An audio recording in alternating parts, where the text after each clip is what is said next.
Oh, Shayla, Shay, the mayor of Lebanon also spent 10 years in Los Angeles. No way. Yes.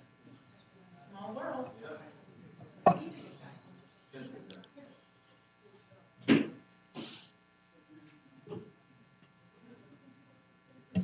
Thank you all for coming today to Albany City Council meeting work session at 4 p.m. on August 7th, 2023. We'll now call the meeting to order and do a roll call, please. Councillor Newton. Councillor Kopczynski. Here. Councillor Montague. Here. Councillor Smith. Here. Councillor McGee. She's on. Yeah, there. Okay, good. Councillor Novak. Here. Mayor Johnson II. Here. Thank you very much. Next on tonight's agenda is business from the public. We have one person signed. Oh, excuse me. Mayor, I forgot. before you, may I- City manager needs a few minutes. Yeah, may I make a quick introduction? I've been corresponding with you in the Friday report about our fellow, ICMA fellow, city management senior fellow from the Army, and that's Dr. Thomas Easterly. He's with us this evening. He's with us for 5 days. He comes from Carlisle, Pennsylvania, where that's the home of the Army's War College. It's also the place where Gettysburg is, and if you ever wanted to tour Gettysburg, they have all the historians who are experts in that battlefield. Anyway, the City Management Senior Fellow Program is designed as in recognition of the fact that there are many similarities between managing a military installation and managing a city. So it's designed to give, in this case, Army senior leaders experience with local government around the country. So again, we'll welcome Tom for this 5 days. Would you like to share what you do with us? Thank you, Mr. Mayor. Please come up, have a seat. No, come right here, up here. Come, please come up.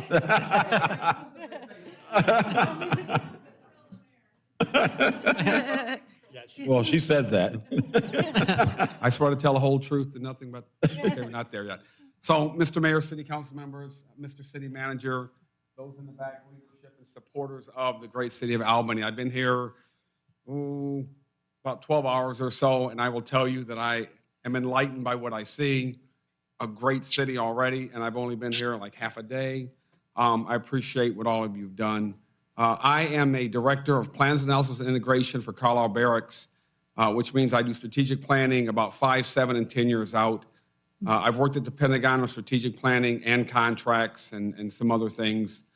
I do management analysts. I evaluate metrics, probably about 10,000 metrics a year, how processes and programs work, what we can do to make them better, how we can streamline them, and how we can take processes and maybe combine them to a point and make them better, right? Some things, cities and garrisons duplicate work. We try not to duplicate it, try to streamline it. And then those who get streamlined, there's other ways that we can employ them within the agency. So no one loses a job. We just get more synergy out of what we do. So I'm here to share what I've learned in about 35 years with the government in uniform and out, and then take a lot of stuff from the experts that sit around here in this room and take it back to Carlisle Barracks, and I have to share a report with the Secretary of the Army staff on what I learned from here, which is really cool because this is like neat, right? Because the Secretary of the Army is going to listen to what I got to say for like 5 minutes. And I've already learned some points I've got in my notebook so far. So Mr. Mayor and Council and Mr. City Manager, that's all I got. I appreciate your time. I'll go in the back and let you conduct your meeting and listen in for some great points. Thank you very much for your time Thank you. and presenting tonight. Thank you. Did Councilor Newton ever show up? Was that her? That was not her. So next on tonight's agenda is business from the public. Thank you very much, Peter and Tom, Dr. Westerly. Shannon Bronson, excuse me. I'm here to speak about Ziply, please. Just don't give me your address, just say you are from there. So I am Shannon Brunson. I have lived in this community for 16 years. I volunteer doing lots of things as well as being a teacher for Greater Albany Public Schools. Currently, I'm at Calapooya, and I live about 2 blocks away from there. On my property, they have started doing some work that is very questionable, in my opinion. And in my capacity and plus having children, I have seen lots of things go on. First of all, my son was at his friend's house and he called me very upset because 2 men had come into the backyard there and my son's parents were not home. They are over 12, so they were fine to be there. However, these men walked into the property without knocking on the door or anything and told the boys that they were with Zipley and that they'll be out soon. They can tell their dad when he gets home. So they're entering properties without notifying homeowners. Second of all, they climbed up the pole of my property, and ever since, my internet is not working. I have called Xfinity to come out and come check it. But they have also attempted to install some sort of metal anchor about 15 square feet into my yard, where my kids play tag with other neighborhood kids. We have high schoolers and middle schoolers that constantly cut the corner of my property because I'm on a corner property. And I'm okay with that because you know what, they're kids. And I did that when I was a kid. What I'm not okay with is a metal stake and a plan for a metal cord that will come down and injure these children. And these people never even notified me that they were going to be working on my property. It's very disturbing that they're allowed to do that. When they came back out to install the cable, I happened to be getting ready to leave for an event. And I told them, I only have 2 minutes, but you're not allowed to do any more work on my property. I already called the police and put in a vandalism police report because they have torn up my yard that is less than a year old and left a big dirt pile in the middle. And while it might not be huge to other people, it's huge to me because I paid to have that lawn installed. And they also dug on my property where I have automatic sprinkler systems without asking me if I had any pipes, and they got pretty close to one of them. So I'm concerned that at no point as a citizen living here and a homeowner was I informed that people were going to be doing work on my property or that there was a utility easement that was going to come 15 square feet into my property and that they had a right to take that over. I don't believe they have a right to come in that far, but that is what I was told might be an issue. I am in the process of trying to pull up my deed because, like I said, I bought the house 17 years ago. So I don't exactly have the deed on my person at this point, but I'm going to look into it. And I wanted to make the council aware that I'm very disturbed by the fact that any company is welcome to come into our town and start making changes to property and entering properties without any notification from anywhere. And I would like to see that rectified, and I would like to see my yard fixed. So, Thank you. Not this time. We'll talk about it later. Not this time. Did you say the name of the company? Because if you did, I missed it. That's It's all the- I said Zipley at the beginning.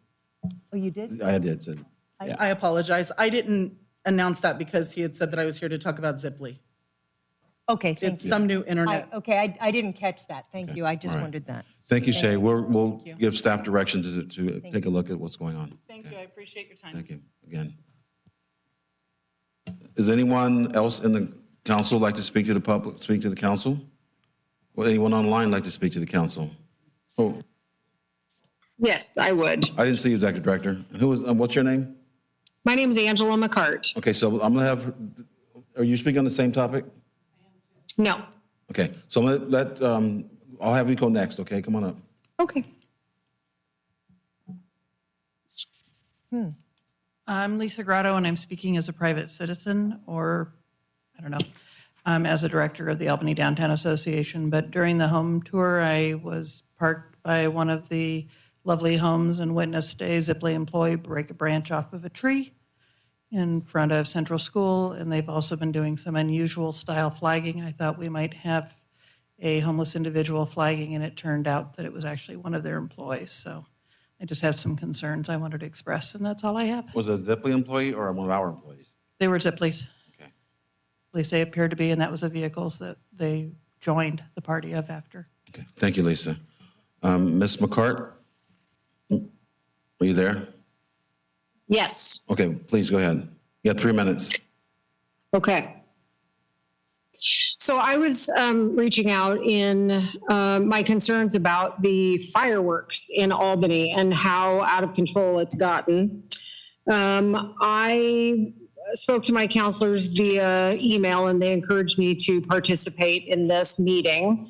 I've been in Albany my whole life and have lived in the Lexington neighborhood for 17 years.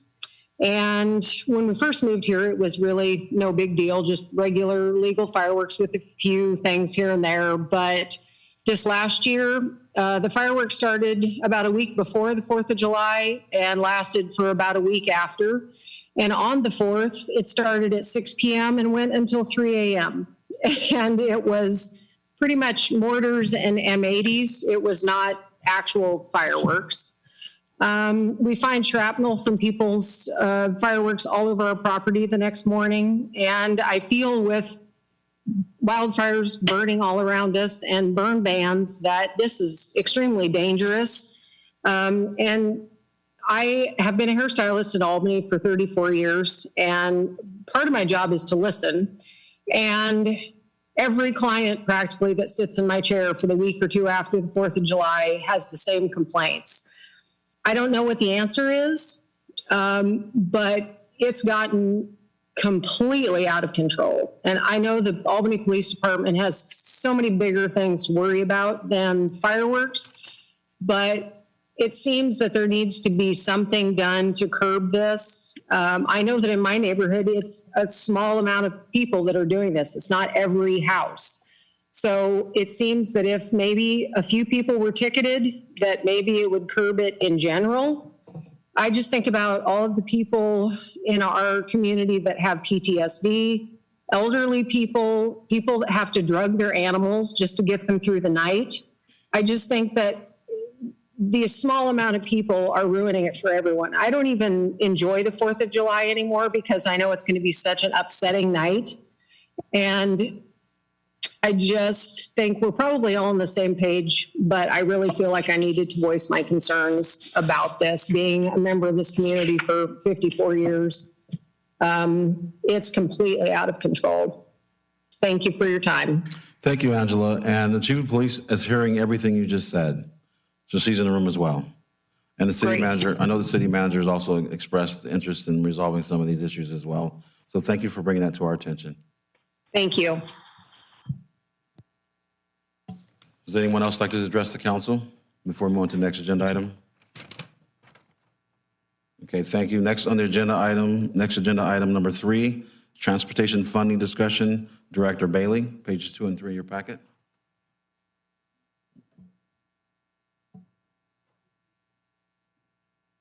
Is that the one?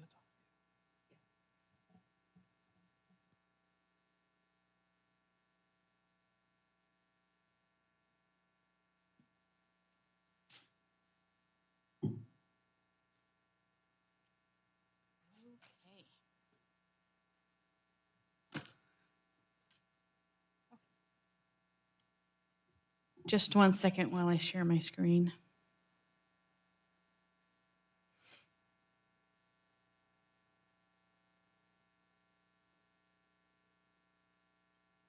I know I'm sharing my screen. Okay.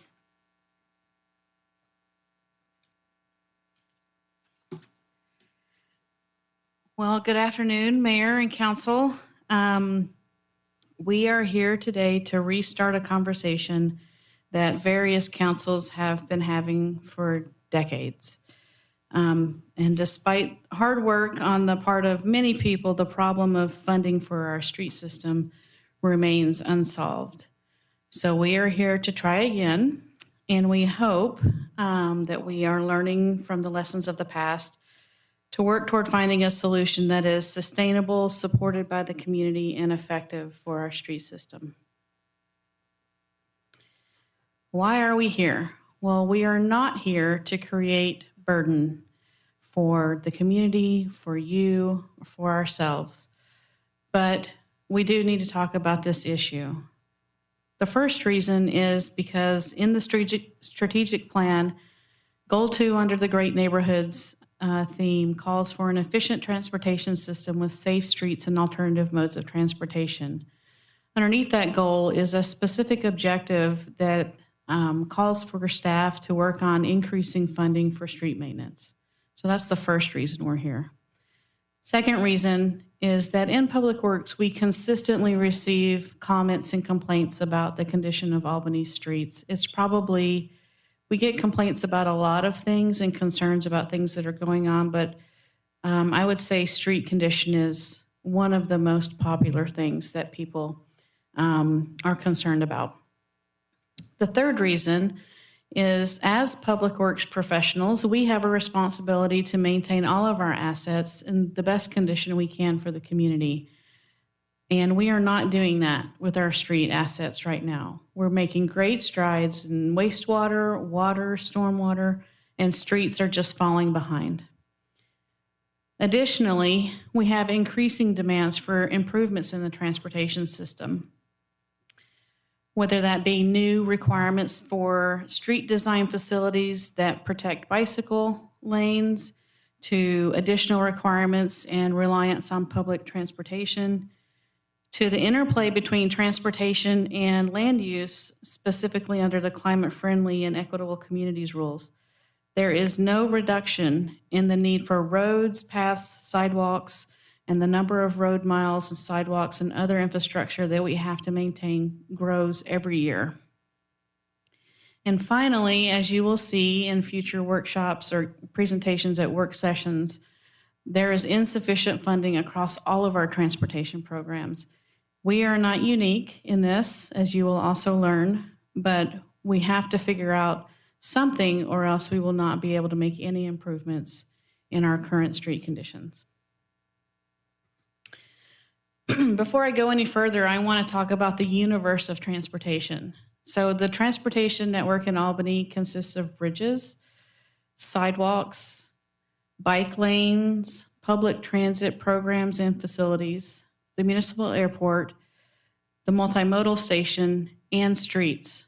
So there's a lot going on in the transportation system, and we cannot solve all of that in one bite. So we are artificially narrowing our discussion for the purposes of this period of work to just roads and the associated infrastructure with those roads. Because when you repair a road, reconstruct a road, you almost always have to also do some work on the sidewalk, the curbs, the ramps. So those all are included, but we're not going to talk about how to get additional funding for bridges, even though we need more funding for bridges.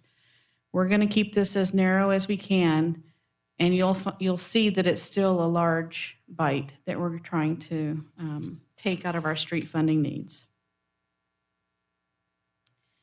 So a little bit of history.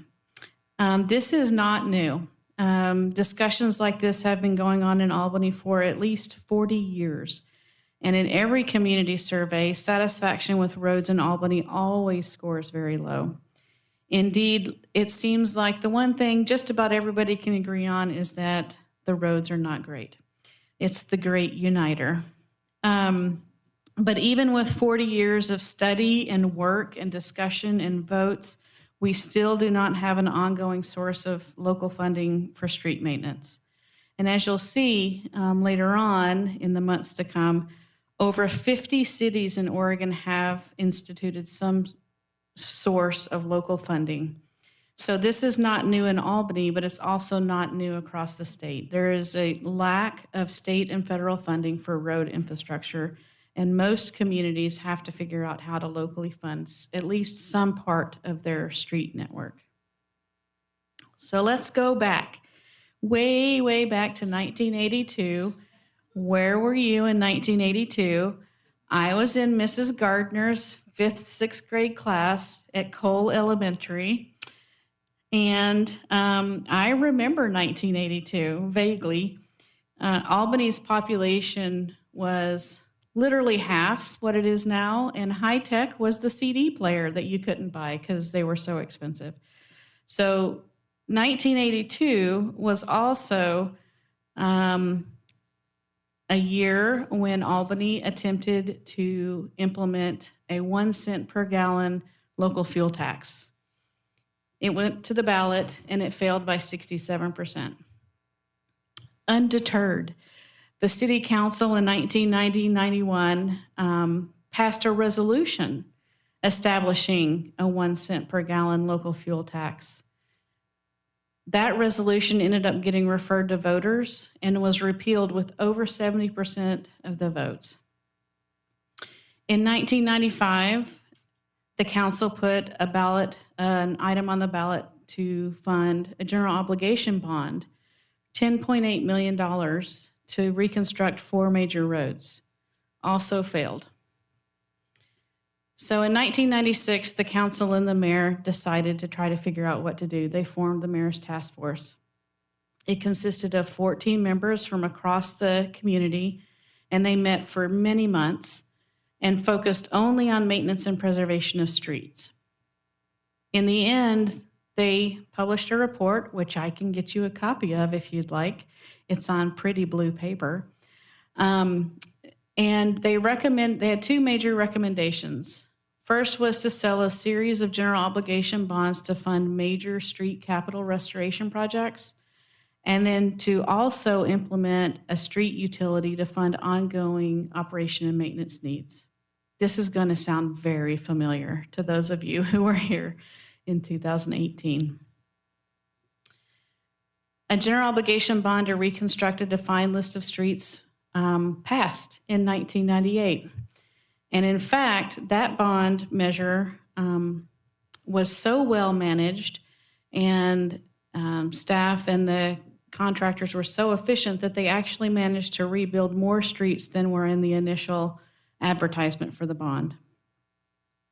A second general obligation bond, continuing with the recommendations from the mayor's task force, was put on the ballot in 2000. It failed. And then an effort to establish a street utility to do the final recommendation to fund ongoing operation and maintenance failed in 2003. So for many years, we didn't talk with the council very much about funding local streets because we had bigger fish to fry. But in 2017, there was another vote by the council to put a gas tax on the ballot. It failed. And in 2018, staff began working with the council on a series of presentations and again settled on a 2-prong approach. Essentially, we would need a bond to fund the major capital needs to get our streets up to the desired level, and then ongoing funding. That discussion ended without any results, primarily because at the same time, the status of the general fund became critical. And so rather than continue to discuss street funding, we pivoted to a discussion of what would eventually become the city services fee. So here we are, 40 years later, and not a whole lot has changed in terms of funding. There have been a few things that have happened. We'll go over this in more detail. But even with some modest improvements in street funding, the need is still enormous and we can't keep up. So the plan for this effort is similar to the 2018 effort. We're going to provide a series of presentations to the council. We'll talk about the condition of the streets, the funding for the streets, and then ultimately get to a request from you on your recommendation of how to improve our current funding situation.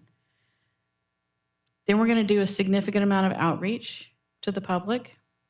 And the ultimate goal is to find a sustainable and preferred funding strategy that has both council and community support. So that's what we're shooting for. So what's next? The next presentation you're going to get is going to be in early October. And we're going to start by sharing information on the current condition of the streets, how roads are built, how they fail, various maintenance techniques we use, which work best for which conditions, and best practices to maintain the street inventory. That's likely to take 2 work sessions. After that, we're going to turn to funding. We're going to talk about our current funding sources, dispel some myths about how streets are paid for, hopefully, identify the funding that we received, what it can be used for. We'll talk about our known funding gap to get our streets to an acceptable PCI, or pavement condition index. And finally, we'll talk about funding options that can be used for capital or O&M and what funding strategy works best for which need. That section is also likely to take multiple work sessions to go over. At the end of that, we are going to ask you to give us a recommendation and direction.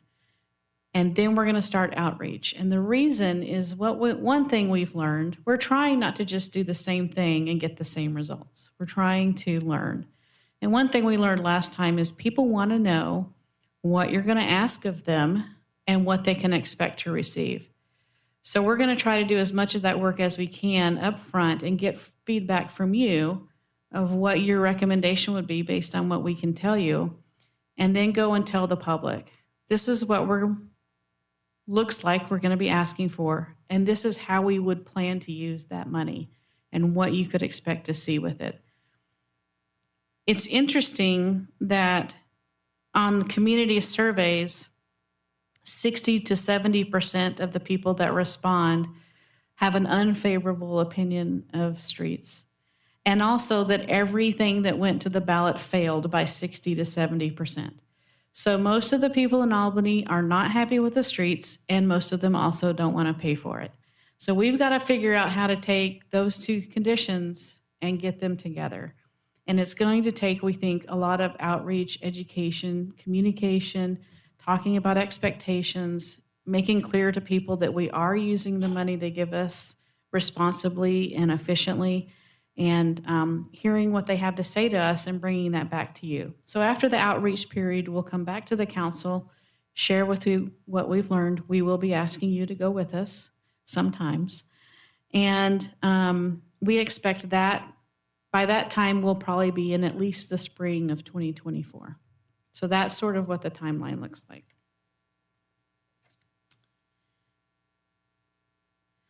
So one question that I have for you and would like to get a little bit of direction today is how you would like us to involve the Transportation Advisory Commission. So you'll remember the TAC was formed. It combined bike ped and traffic safety, and then also some additional new members. And one of the goals that staff had in the formation of this commission was to get them involved in these sorts of discussions as the volunteer commission from the public. We could use them as a task force and give them all of the technical information and the details, have them vote and make recommendations and bring that back to you without you getting all of the details and technical information. Or we can do both. We can preview our information, technical information and education with the TAC, and then get their input and then come to the council with that presentation and whatever input the TAC has to bring to you. Or we could do something different. So I'm open to your suggestions on how we do that. The timing will work fine for us to go to the TAC before we make it back to the council, because we have a pretty long time before we get to the council. So we could go to the September meeting of the TAC. So that's basically the end of my presentation. I am intentionally not giving you facts and figures because you're going to hear from a lot of people on our staff who are experts in these things, and they're going to give you more data than you could probably handle.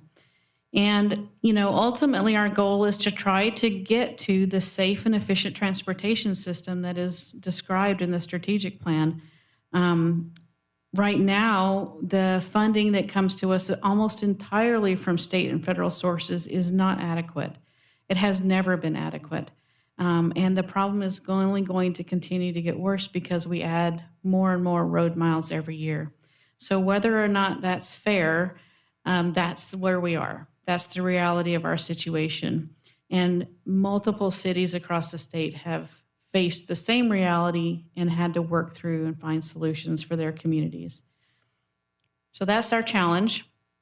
And with that, I'm ready to take any questions. Council, I have Councilor Montague first. Councilor McGee, do you have any questions? I don't have any questions, but I do like the fact of tasking TAC with the sort of ways to come up with a proposal and bring it back to us. I do like that as an idea. Okay, thank you. Councilor Montague, thank you, Councilor McGee. Councilor Montague? I also like involving TAC, but I also would like us to get all the details. This is a complicated problem. I think that it's going to take a lot of people to kind of come up with ideas on that. I just wanted to point out, not only are we not getting a lot of money from the state, but that money is also shrinking due to the fact that a lot of it's gas tax. And as people move away from fossil fuel vehicles, that's shrinking. And I know that's a discussion, at the state and federal level, like how we get funding outside of gas tax. So something to think about when we start talking about a fuel tax that will hopefully shrink, Right. but also what are we going to do to fund it? So thank you very much. I'm so looking forward to geeking out on streets with you. Okay. Thank you, Councilor Montague. Councilor Kompsinski? Yes, over the years, I've had multiple interactions with constituents about roads, and I invariably point them to the city website, cityofalbany.net/streets, and it lays this out just in spades, but that's not what they want to hear.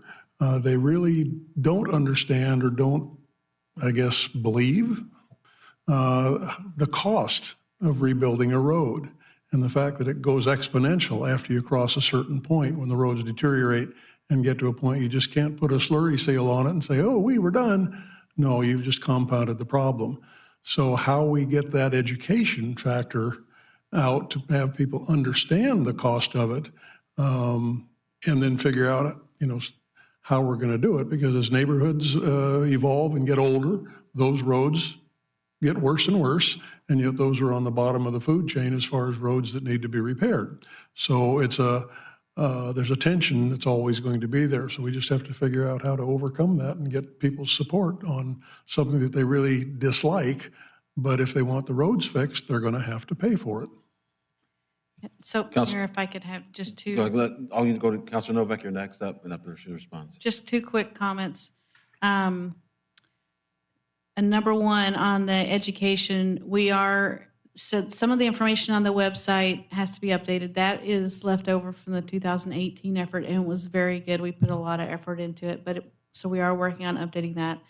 We're also looking out at, even since then, there are new and better ways to communicate. People receive information differently, seems like all the time. So Matt Harrington and I were just talking this morning about sitting down and trying to figure out what has worked in other places, what might work here, to try to get information to people in a way that they want to receive it, which always seems to be hard and ever-changing. And the second thing I was going to say is gone from my brain, so I'll just stop talking. Okay. So Councilor Novak, you were next up. Thank you. It'll come back. That's happened to me. Eventually. So I know you said this is not the time to talk numbers, and I'm not going to talk numbers, but I am going to say, hearing what you said about we've had this problem for 4 decades at least, I'm just curious about, and I need to learn, I guess, how it is that we aren't working more in our budget, in the budget that we have for the city and running the city. How is it that we're not looking there for some solutions, or maybe we are? Yeah, so one thing I think I'm not sure if I mentioned or not, is that there is this interplay and interconnectedness between the general fund and the street fund, which we will share with you the history of that. So when you talk about within the city's budget, the only funds that really are discretionary somewhat are general fund funds. Most of the other funds are special funds or enterprise funds that can't just go wherever.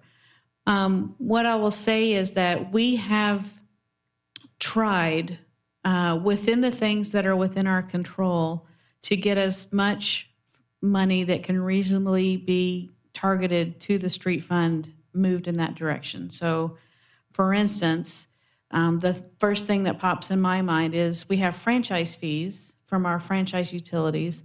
We charge ourselves franchise fees. Water and sewer utilities pay what's called an in lieu of franchise fee because we're not a franchisee. We are the city. But water and sewer utilities are in the right-of-way, and they affect the right-of-way. And so we charge ourselves 7% in lieu of franchise fee, just like we charge Comcast and Pacific Power and all these other places. And the 7% that we charge to water and sewer goes to the street fund. So there are a handful of things that we've done that we've tried to find all of the quarters in the couch cushions to send to the street fund. But there is an interplay between general fund and streets that has happened over the years, and it happens in every community. I've read as part of this a lot of background on other communities and how they got to the point of needing additional funding. And it's often that streets used to be paid for out of the general fund, and as the general fund needs grew, streets got pushed further and further out on its own. And that's essentially what has happened. So I don't, and it's not because it's not needed. Like, we need our general fund to pay for what it pays for. And so there's not really extra blood to squeeze from that stone. But within the paradigm of the budget that we have now, there's not a whole lot of additional sources of funding for streets. You did remind me of something just now, because I remember asking questions about franchise fees, and I was told that's because when the cable company brings their big, heavy trucks and they put in the cables, that's hard on the streets. And that at that time, and even now, leads me to believe that those franchise fees from all these different companies that run over our streets were being put, at least to some degree, to the repair of our streets. Is that not the case? That is not the case. So, why not? Well, because previous councils decided that franchise utility payments would go into the general fund, and because those monies could be used to support general fund activities. And we will get to this when we talk about the funding options. You could say, the council could say, for instance, to Peter, take franchise X and take their franchise fees and put it to streets. It's within your right to do that. The challenge is 100% of those dollars are needed right now for other things. So if you take that money away and give it to streets, are you really, willing to cut those other programs that you're taking that money from, or find another alternative source to backfill that money? So we will talk about that in the funding discussion, but that's a very hard decision to make.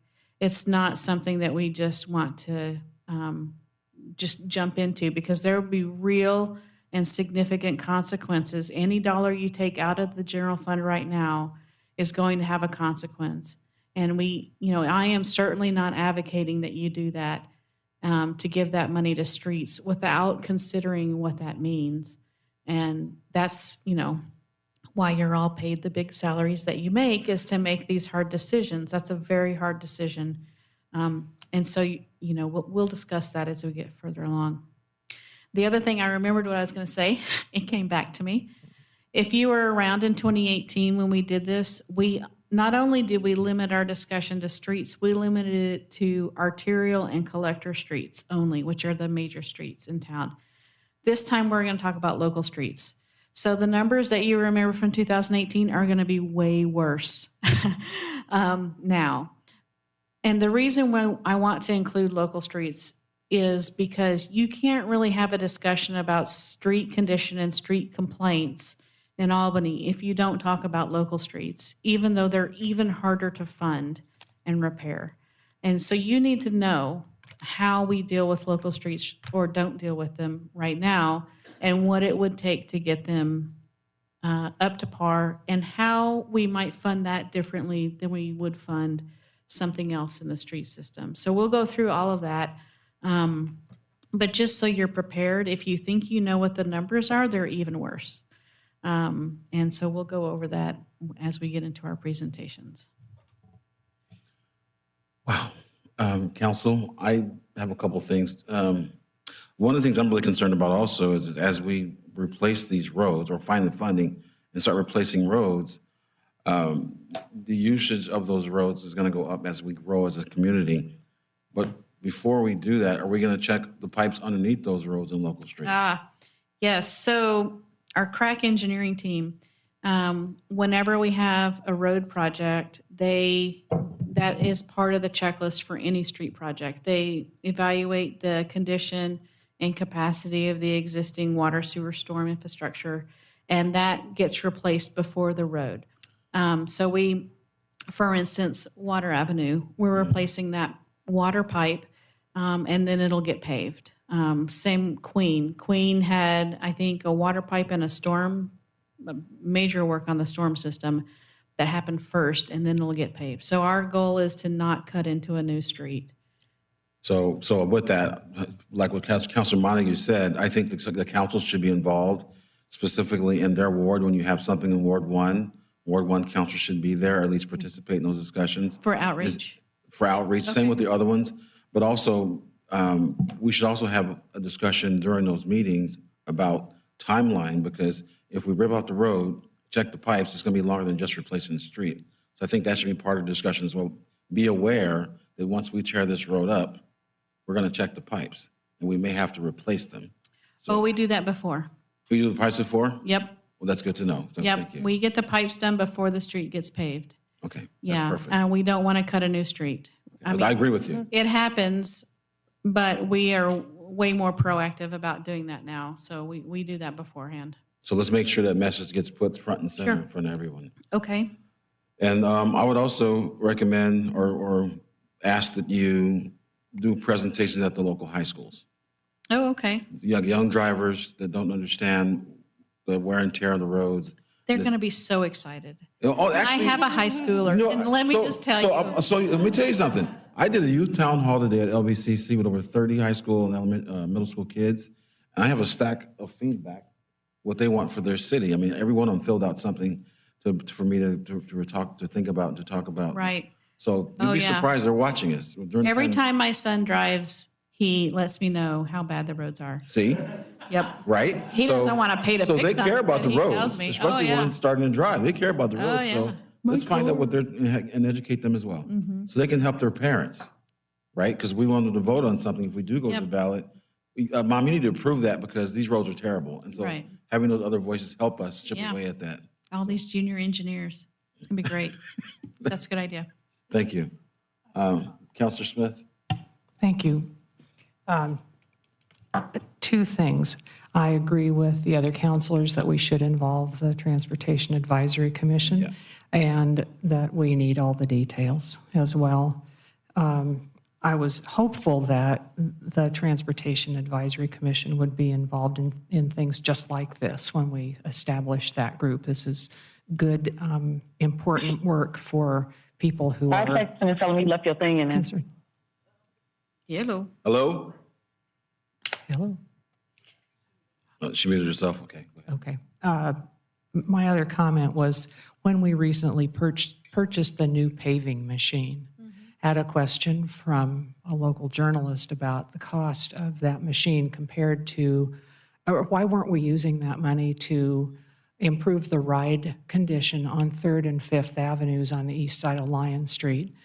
I said, well, those streets are so bad because they need to be completely reconstructed down to the magma at the core of the earth. They are bad, and they're not. You can't patch them to make them better. And well, that money could have been. So I asked as you referred to them earlier, our crack engineering team, how much of a street, a real street, all the way down, can you get for the price of that paving machine? And the answer was less than a block. I think it was about 3/4 of a block, curb to curb. That's how expensive it is to do a really bad street right. Right. And you know, I think part of the lack of understanding, and one of the things that we need to do, we in Public Works need to do a better job across our utilities of sharing all of the fascinating ways we maintain all of our assets. That paving machine that we purchased for our staff to use has a purpose under a certain set of conditions. Like, here are the conditions under which we can pave a job ourselves. And it's limited because when it's a full depth reclamation or reconstruction like you're talking about, we can't do that. We don't have the staff knowledge, capacity, time, or equipment to do that. But we can do some things. And so having our own equipment is an efficient way to do some types of repairs that we would otherwise contract out. And we can do multiple of those repairs for the cost of that paver. And so that's one of the things we hope to get into. And when we talk about street condition, how streets fail, different maintenance that is required, and how we accomplish that maintenance, is to demonstrate. One of the things I want to demonstrate is that we are efficiently using the resources we have. And we're trying to handle in-house as inexpensively as possible the repairs and the work that we can do. But there are certain things that are beyond our capacity, or they're just so complicated, or there's so much of them that we have to contract out. And that's when things become super, super expensive. And I think, you know, it's shocking how expensive it is just to reconstruct a curb so that it's a ramp, so that it's in compliance with the Americans with Disabilities Act. It's all very expensive now. Thank you, Director. I had one additional, you had something over here? Oh, go ahead, please.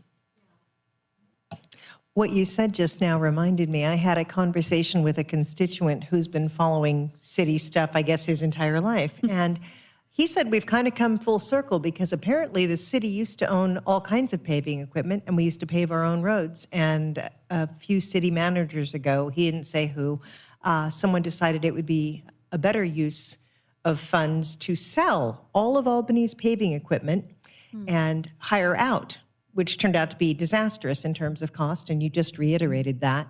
So, I guess, I mean, the point I was trying to make, maybe I did it badly, is that no, you didn't. there are some tasks that are the best use of our limited funds is to do it in-house. And there are other tasks that it's just too much. But are you aware, knowing the history, like even since 1982, that we did at one time do a lot more of our own paving and road maintenance? I don't know what in-house? I mean, Rob might know more about what we used to do. But I'll just say that, you know, I don't, and we can talk about it internally, but I don't know where the trigger point is for us to buy the next piece of equipment to do the next more complicated thing. For instance, ADA ramps. We have people that can pour concrete. We do concrete repairs quite a bit on sidewalks and curbs and those sorts of things. But we don't do ADA ramps because it is so precise and so difficult that you want people that specialize only in that. There are some communities that do that. I think Rob was mentioning Bend has a concrete crew, that all they do is ramps because they need to focus on it all the time, and they're unfortunately under a consent decree to get their ramps fixed. And they had to do so many that they did hire a crew, and they got the training and the equipment to do that very specialized work. So it's a balance, and hopefully we can demonstrate that we're doing, you know, the best we can with what we have.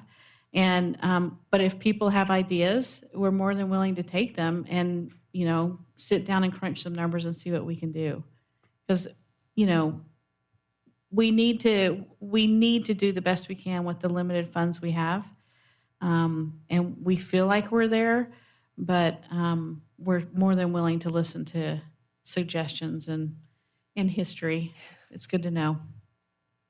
Thank you. Are you good? Okay. Yes, thank you. So one of the things is we talked about the gas tax diminishing over time because people will be buying electrical vehicles. I actually know a scientist. I used to work with HP, And he actually has a couple of ideas of how to raise revenue as the gas starts to diminish. So I can't wait to see his notes. He's going to send me some information to Okay. read. Yeah. So thank you. Any more questions for the director? Thank you very All right. much, Director. Thank you. Thanks for your report. Next on tonight's agenda, you see that one letter is missing for Senator Merkley. Pardon me, sir? There's no letter for Senator Merkley in here. The letter is to both Senator Oh, White. both senators and, okay. So, Mr. Mayor, this is the letter Oh, there that it you is. had asked about at the last meeting. Yeah. Joshua Collins of the Coalition Against Bigger Trucks had forwarded you a draft email. This draft, the 2 copies you see here, are trimmed down substantially from what he sent. They are condensed to focus more on the effects, the negative effects on streets and the degradation of streets, the condition of our streets. The Coalition Against Bigger Trucks also makes a point about safety, and we've put that in there as well. But this letter's focus is mostly on the effects on the condition of our streets.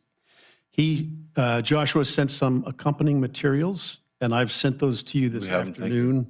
afternoon. There's a number of different documents that you can look through if you'd like to do that. But this letter pretty much says what I think our concern should be. And the letters are on the consent agenda for Wednesday evening. So unless you want to pull it off at that point, you'll have the chance to pass it then. And at this point, I can try to answer any questions that you might have. I like the way we put them together. They need to know that trucks cause part of our problems with our roads. And I'm sure they do know, but the more we say it, the more it gets more attention. So any councilors have any questions about the letters? I just want to, I complimented you earlier privately, and I just want to say thank you again. I think it's well-written, and I think we should bombard our legislators. Fax them, yeah. I really, really hope and pray that they will listen. Well, I've texted both Senator White and Senator Merkley that they were coming, and also Representative Chavez Remmer. So I'm hoping that they'll pay attention to them. Okay, with that, do you want to say anything further about the letters? No, that's it, sir. Okay. Thank you. Business from the council. I'm going to start with the folks online first. Councilor McGee, anything for the council tonight? No, I don't have anything. Okay. Hi. The 2-year-old. No, someone said hi. I saw Rosario today, too. All right, thank you. And I'll start over here with Councilor Montague. Yeah, I had one thing. I was catching up on my Human Relations Commission meetings, and I realized they were waiting on us to ask for them to bring forth a suggestion on a new name. So I would like to formally request that they come up with a suggestion and then bring that before council for a new name. Okay. Councilor Kopczynski? Nothing this evening.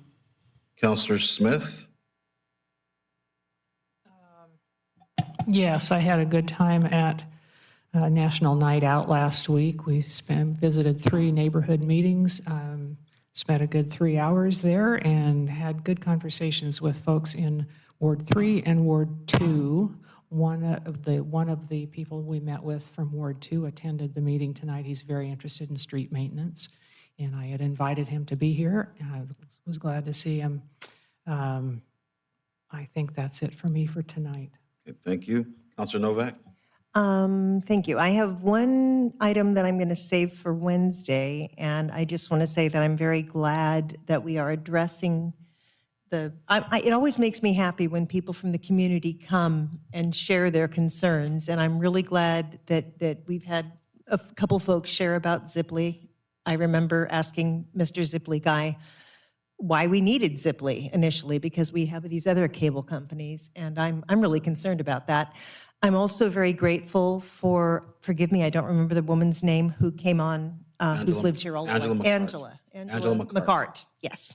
I'm very thankful that she has voiced her concerns about the mortars, because I share those concerns, and I cannot tell you how many people I have heard from in that regard. And I hate being here on the 4th of July or anywhere near the 4th of July for that very reason. Then the fact that they start a week in advance now and go for days afterward, I think we need to do something. And I intend to be part of a solution to that issue. So that's all I will say for tonight. Thank you. Thank you.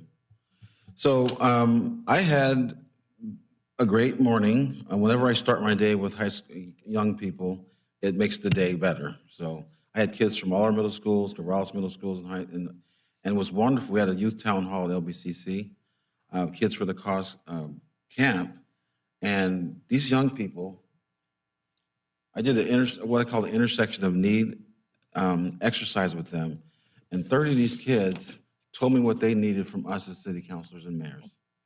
It's awesome. So I'm gonna synthesize these down, and I'll make sure I get a copy out to the council. But I'm excited about this process, and other than that, I'm good. So I'll turn it over to the city manager. Thank you, Mr. Mayor. I would, going back to Councilor Montague's point, I would ask the council, the HRC, the Human Relations Commission, has had a long history of serving well, and Councilor Smith can comment on the history of the body. But is it, I would ask, is it the council's desire that it be renamed? Because if it's the council's direction, then we'll certainly go to the HRC and ask them to come up with some suggestions. Why should they get a different name? Has Well, the purpose? Yeah, I'm just curious too, because we usually do, in changing commission names or combining commissions and changing the name, that has been something the council does. So I'm curious as to why they want to. I think Councilor Montague just asked it.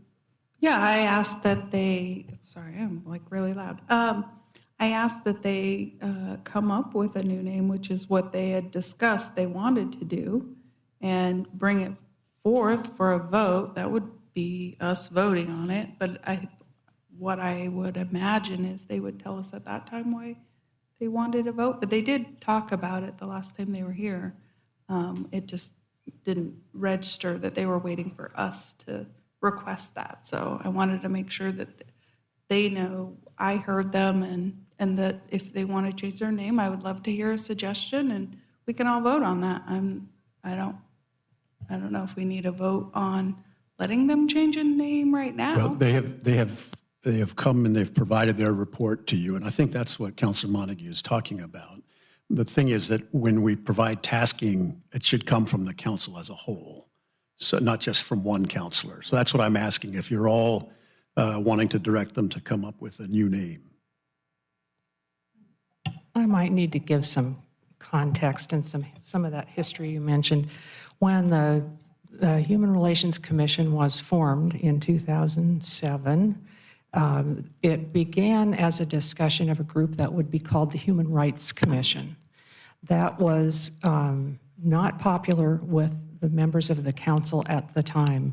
They were concerned that the group would become like a citizens review board to receive complaints about human rights abuses in the community. They didn't want that to happen. They wanted to focus on, as the ordinance ended up being written, promoting harmonious relations among the community, focusing on positive behavior and creating the kind of atmosphere in the community where human rights complaints didn't happen. Stop it before it occurs. So the council had a lot of discussion about that particular name and about that particular wording in the enabling ordinance.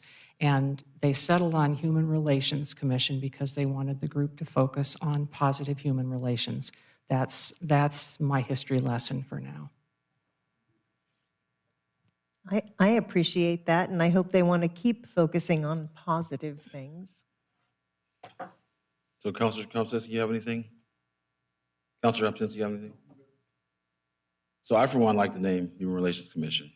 We have lawyers, police officers to deal with human rights issues, and that commission should be about bringing the community together and promoting positive interactions, whether it be events or education. I I'm not comfortable changing the name right now. But To be clear, they have not come up with a new name. So it's not that, I did not hear that they want to change it back to Human Rights well, Commission. never was that. So, or, yeah, I didn't hear what name they had come on, Would had council landed like- on, so. would council I like to just hear a thought it would be suggestion? interesting to hear their suggestion. Would council like to hear a recommendation for a name change? Well, I have no problem hearing with a recommendation, but I'd have to find out, what the reasoning behind it was, because I have no problems with the name as it is. So if they can come up with a better, valid, more plausible reason to change it, then I'm sure, we'll listen. You okay with that? A name change would require rewriting the ordinance as well to make it official. So, yeah, I'm happy to hear what they have to say. Okay.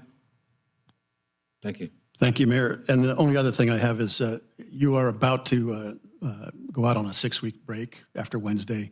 So what the League of Oregon Cities, in preparation for their October 12th through 14th annual meeting, has asked us for our designated voting representative. So unless the council has any objections or any other different ideas, we will go back to them and let them know it's Mayor Johnson, with an alternate being our council president, Councilor Smith. Okay? Yeah.